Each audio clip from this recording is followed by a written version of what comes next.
Hi friend, तो आज हम लोग फिर से लेकर आए हैं आपके बीच में धर्मों का सीरीज। इसमें आपको हम बताएंगे वैष्णव धर्म के बारे में। तो चलिए जाने वैष्णव धर्म के बारे में। वैष्णव धर्म, वैष्णव धर्म। तो वैष्णव धर्म आपको उच्चारण से ही समझ में आ रहा होगा। वैष्णव धर्म भगवान विष्णु से संबंधित है। यहाँ पर हम लिख रहे विष्णु। देखिए, वैष्णव धर्म को समझने से पहले आपको भागवत धर्म समझना पड़ेगा, ठीक है। तो उसके भी बारे में जान लें हम लोग थोड़ा सा। भागवत धर्म, भागवत धर्म। और भागवत धर्म के संपादक जो थे ना, वो श्री कृष्ण थे। श्री कृष्ण भागवत धर्म के संपादक कौन थे? श्री कृष्ण थे। तो चलिए देखेंगे हम लोग कि भागवत धर्म, ये जो श्री कृष्ण है, ये श्री कृष्ण का जो उल्लेख है, ये छांदोग्य उपनिषद में बताया गया है। छांदोग्य उपनिषद, समझिए। थोड़ी सी पॉइंट है, ज़्यादा इसमें याद करने की जरूरत नहीं है आपको। देखिए, तो वैष्णव धर्म समझने से पहले आपको क्या समझना पड़ेगा? विष्णु के बारे में जानने से पहले आपको जानना पड़ेगा भागवत धर्म। और भागवत धर्म के जो संपादक थे वो श्री कृष्ण थे। क्यों? क्योंकि श्री कृष्ण जो है विष्णु के ही अवतार माने जाते हैं, इसलिए आपको कृष्ण के बारे में जानना अति आवश्यक है। तो श्री कृष्ण का उल्लेख जो है आपको छांदोग्य उपनिषद में मिलता है। इसमें बताया गया है छांदोग्य उपनिषद में कि श्री कृष्ण जो थे ना, वो देवकी और वासुदेव के पुत्र थे। क्या बताया गया है? देवकी और वासुदेव के पुत्र श्री कृष्ण है। छांदोग्य उपनिषद में बताया गया है। अब बात आती है कि सर, ये उपनिषद की बात कर रहे हैं, तो आप बता दो कि उपनिषद होते कितने हैं।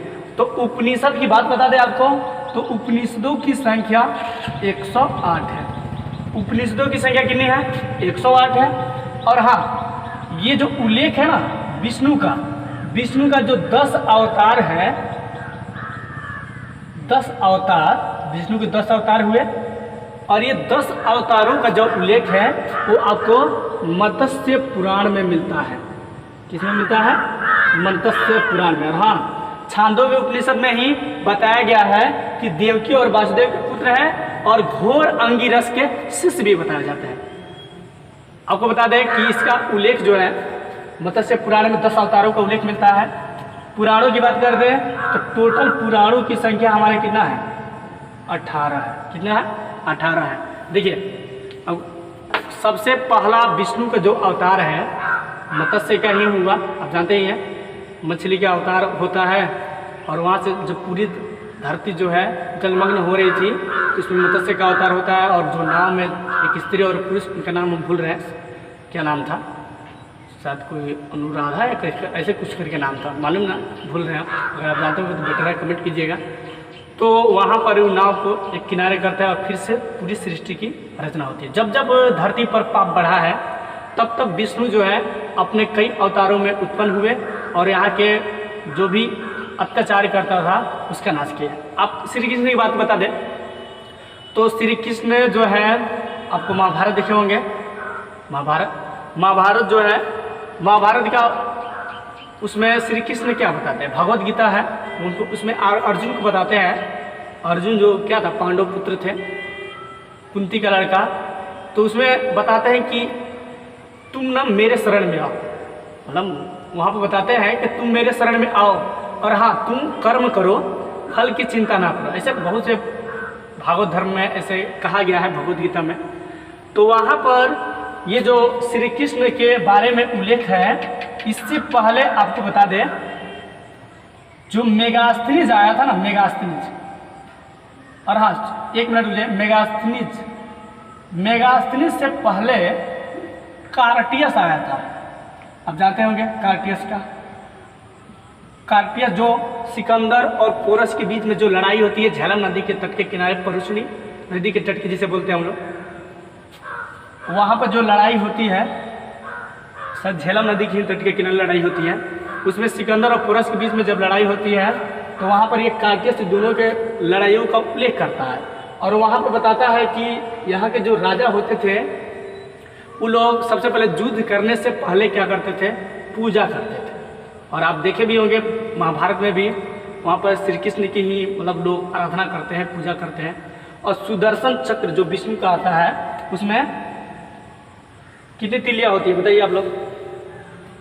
शायद हमको लग रहा है 12 होती है,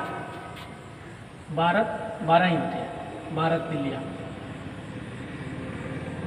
सुदर्शन चक्र जो है ना उसमें शायद 12 नहीं 6 तिलियाँ,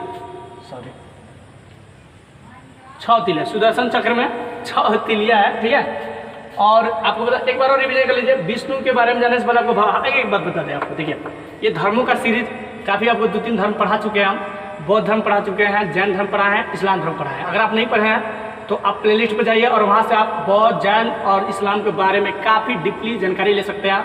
छोटा ही क्लास में आपको, मुझे आशा है कि यूट्यूब में ऐसा मतलब थोड़ी सी क्लास में आपको डीपली ऐसा नहीं देगा कोई, ज़्यादा पढ़ाता है ऐसा बहुत लोग, लेकिन आपको थोड़ी सी ही में आपको बहुत से हम कोशिश करते हैं कि कंटेंट दे दे, आपको समझा दे। तो आप जाकर वहाँ से प्लेलिस्ट से देख सकते हैं। अगर आप नहीं देखे हैं बहुत मिल जाएगा आपको देखने के लिए, बहुत काफ़ी अलग भी मिलेगा अदर से। तो सुदर्शन चक्र में कितनी तिलियाँ है? 6 तिलियाँ। अब देखिए धर्मों की ये सीरीज बता दें, ये जो आडंबर है, धर्मों का जो आडंबर है, प्राचीन समय में आप समझिए कि लोग जो होते थे भगवान की काफ़ी ज़्यादा आराधना करते थे।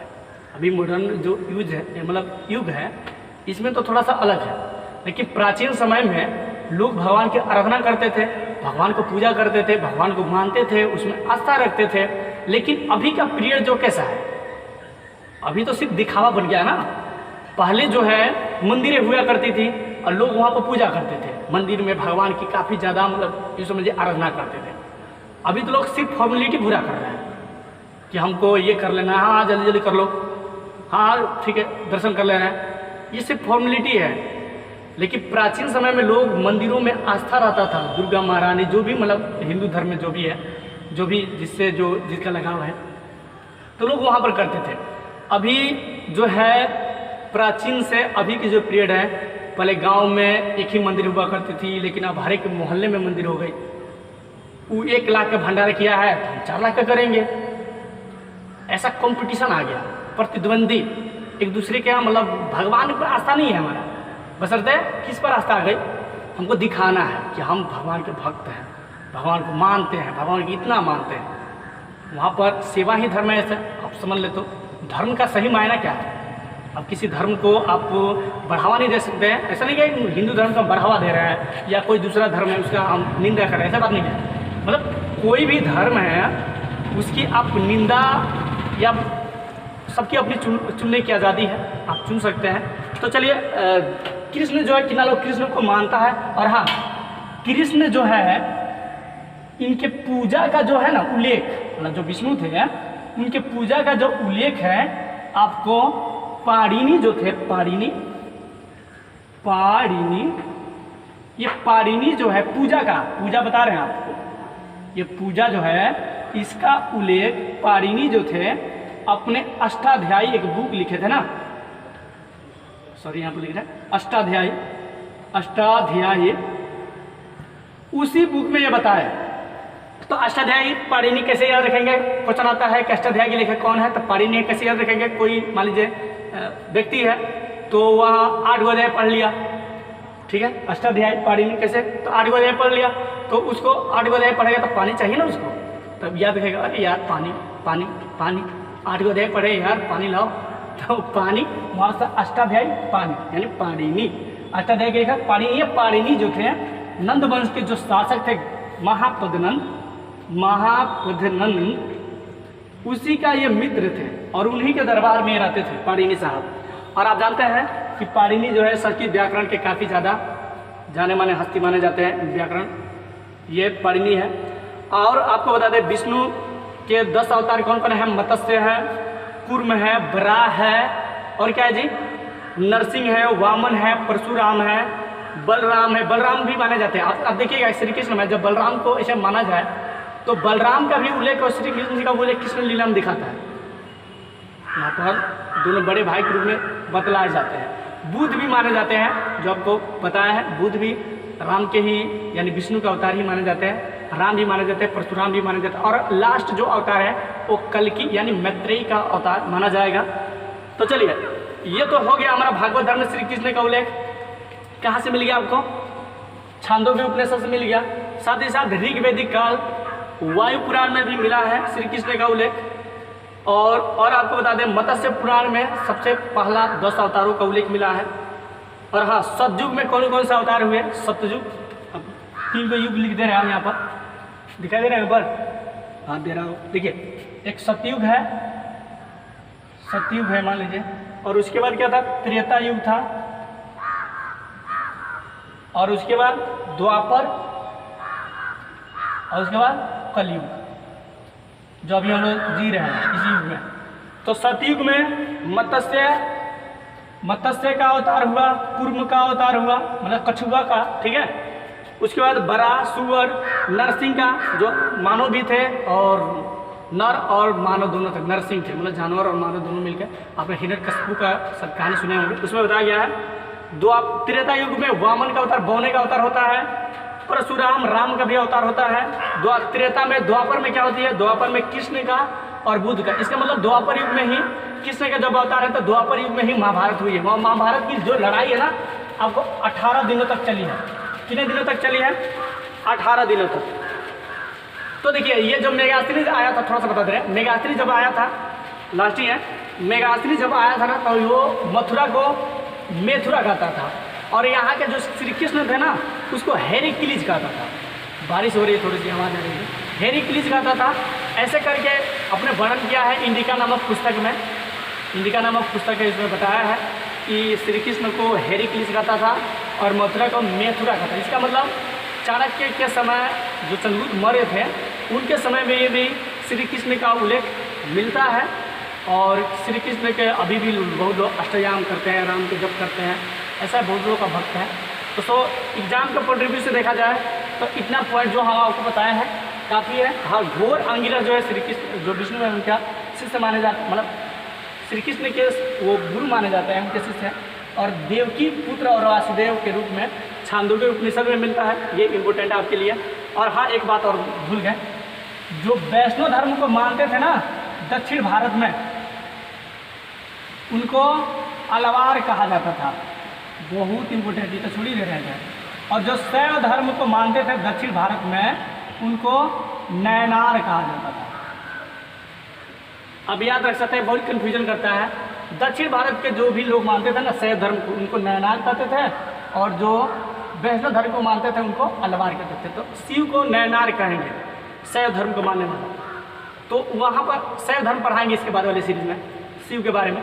अब देखिए कैसे याद करेंगे। देखिए, शिव के नयन, यहाँ पर एक आँख, तीसरी आँख होती है ना, यहाँ पर तीसरी आँख, तो वहाँ से नयन से याद रख लेंगे नयनार। नयन, आपको नयन बोलते हैं ना, नयन, लोचन, विलोचन ऐसा बोला जाता है। तो वहाँ से हम याद रख लेंगे शैव को नैनार, और दक्षिण से अलवार। हम ऐसे याद किया, आप भी ऐसे याद कर सकते हैं। तो एग्जाम के पॉइंट ऑफ व्यू से ये काफ़ी ज़्यादा इतना आपको हम बताया है वैष्णव धर्म के बारे में। आई होप इससे बाहर कुछ नहीं आ सकता है। सो आज इतना ही फ्रेंड। आई होप आपको अच्छा लगा होगा सेशन। अगर अच्छा लगे तो कृपया लाइक, शेयर और कमेंट काफ़ी ज़्यादा कीजिए। और so thank you. Like, share, comment and subscribe this channel please.